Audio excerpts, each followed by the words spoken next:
Just give up. Just be quiet. Hey, what's going on guys, and welcome back to another video. We post content every day, so if you'd like to show your support, smash the thumbs up button if you like watching Dr. Phil, join the notification squad by subscribing and hitting that bell notification on, but also, don't forget to comment down below saying I subscribed to enter our monthly shoutouts, and we'll make sure to reply and thank as many of you as we possibly can. Hope you enjoyed the video. Dr. Phil has been a part of daytime television since 2002, and over the years, everybody's favorite TV shrink has dealt with a lot of crazy and welcomed many delusional guests on his show. And even though Phil McGraw is one of the calmest people and rarely loses his temper, some guests have really pushed him to the limits, and in today's video, we are taking a look back at 7 times Dr. Phil put his guests in their place. Dr. Phil has seen many custody battles, but it rarely gets this heated if the parents were not actually ever in a relationship. My ex, Danielle, is incredibly hateful, spiteful, antagonistic, and a malicious human being. While Danielle claimed that Brandon was a bad parent to their 10-year-old daughter, he claimed that she was hateful and malicious and a terrible mother.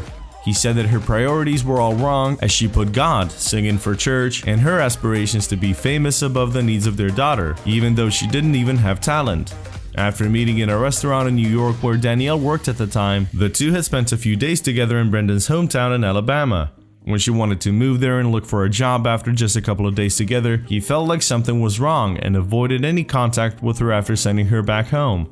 Following these few days, however, Danielle was pregnant and the two had been in court since the child was just 2 months old, with all litigation centering around Danielle's resistance of Brandon's attempt to have access to his daughter. You keep shaking your head. No, you need to. You've done this to me so many times, Dr. Phil. Oh my God.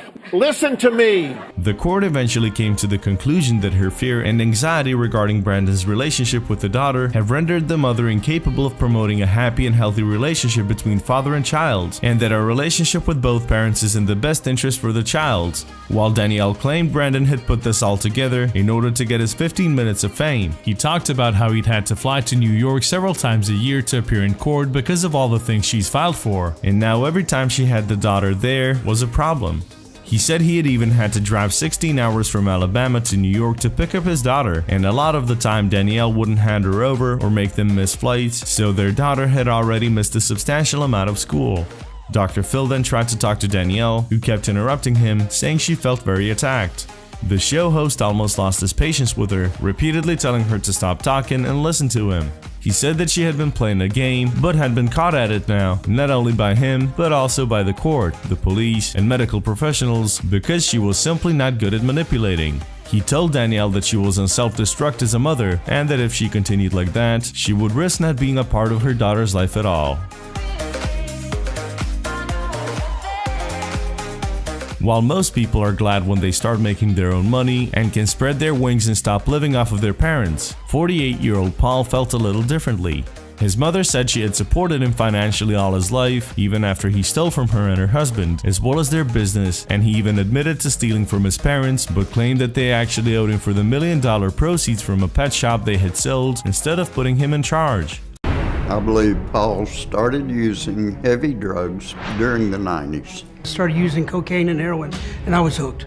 After using a lot of drugs during the 90s, Paul had started stealing from his family and their business in order to pay for his drug habits, but despite all that, over the years, his parents had bought him 5 houses, 6 cars, and still paid his monthly expenses, including $400 per month in his utilities, $250 for his cable, $100 for his phone, $250 for the water and gas bill, a $700 monthly car note, $150 for a monthly storage unit where he keeps junk that he doesn't even need, and $7,000 a year in taxes and insurance for their house he and his wife live in, with their 35 cats and 6 dogs. While this obviously sounds absolutely absurd to any sane person, this family was talking about it like it was the most normal thing. Dr. Phil just couldn't understand why Paul's parents keep giving their son money and thus enabling him and make it possible for him to continue to be non-productive. While Paul had the audacity to demand to live in one of the bigger houses as well as get more money, Dr. Phil told his parents that they had to stop giving him money because nothing would change if they keep doing what they had been doing for the past 30 years, and that he would eventually come up with a way to support himself if he had to. Romina Garcia was surely one of the most controversial guests Dr. Phil ever had, as she vehemently defended domestic abuse. The then 18-year-old had originally posted a video on social media defending abuse and saying that she believed it was a sign of true love, since the abuser was potentially risking to go to jail for their actions. My boyfriend gave me a black eye. It was my fault. As she explained to Dr. Phil, not everyone will go to jail for you, and the fact that someone is willing to potentially put in a lot of time and money meant that they must truly love you. While Garcia said that she felt like she was an inspiration to younger girls, Dr. Phil told her that he normally wouldn't give her a platform for her more than infuriating opinion, but that he was worried that the idiotic message she was putting out there could cause young girls to put themselves in danger simply by following her twisted logic.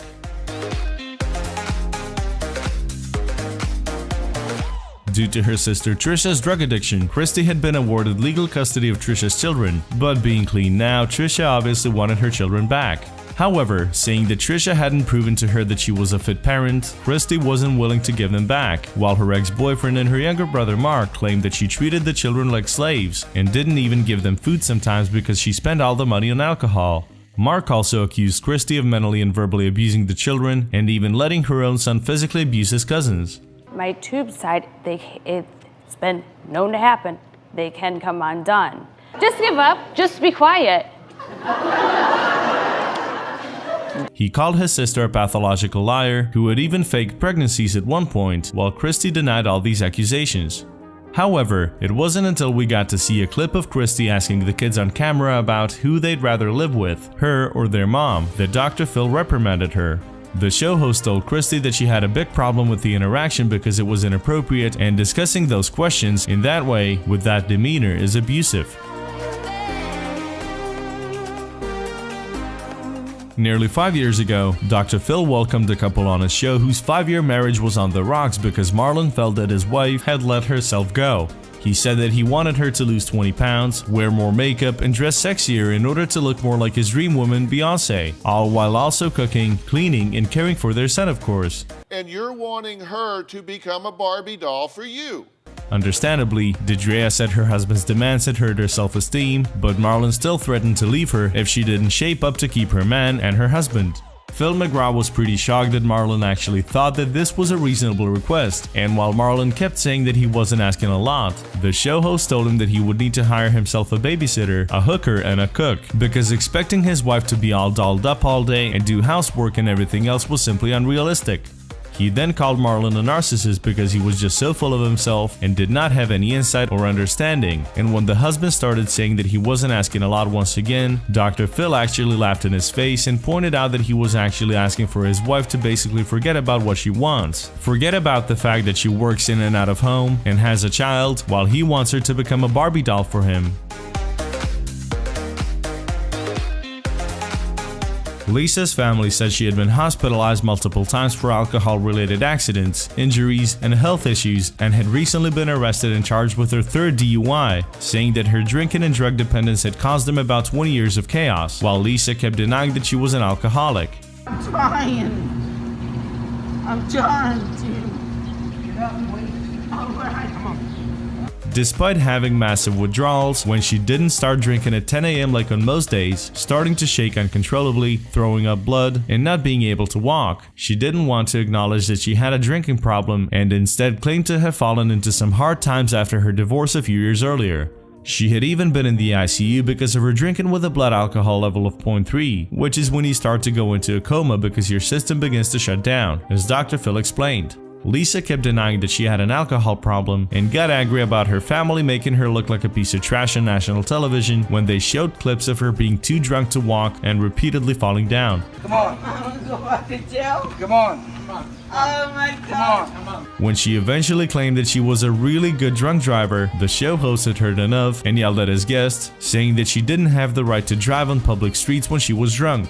Dr. Phil said that she had not been held accountable up to this point, but that she was now. He told her that she needed to straighten up and get herself under control, and fortunately, Lisa eventually agreed to enter treatment before the alcohol would kill her. We have seen many very dysfunctional relationships in Dr. Phil, but the one between Josh and Rebecca was definitely one of the most memorable ones. After 2 years together, the two had come to a point where a separation seemed inevitable, but with Rebecca being pregnant, she turned to Dr. Phil for help. She told the show host about Josh's list of demands for her, which included things like not being allowed to have friends that he didn't approve of, having to check in if she went anywhere, having to have supper ready and waiting when he comes home, and not being able to see her parents whenever she wanted to. According to him, Rebecca could have her me time when she went grocery shopping, and he also felt like it was okay to let out the air of the tires of the truck or take out the battery and lock it away, so that she couldn't go anywhere, seeing as it was his truck and she should want to earn the right to use it. According to Rebecca, Josh had once told her he wanted to be the captain of their relationship so he could teach her until she was ready to take over. While her mom claimed that he treated Rebecca like a servant, had hit her on several occasions, and it had gotten so bad that they even have a code word now for when she was in trouble. When Josh started talking about how he wanted to be more economic, but how Rebecca basically wasted electricity drying her oh-so-long hair, Dr. Phil was shocked and amused at the same time, hardly being able to take Josh seriously at that moment. He eventually told the couple that a separation for a while would be the best for them and that they both needed to work on themselves. He told Rebecca that she needed to start requiring more, realize that she has a voice, and claim her independence and freedom, while he made it pretty clear for Josh that his expectations were just too unrealistic and that he needed a new definition of the role of the man in the family. Thank you for checking this video out, and don't forget to smash that like button and also subscribe for new videos every day. Turn that bell notification on and comment down below that you subscribed, and we'll make sure to reply and thank as many of you as we possibly can. Once again, thank you for watching and see you next time.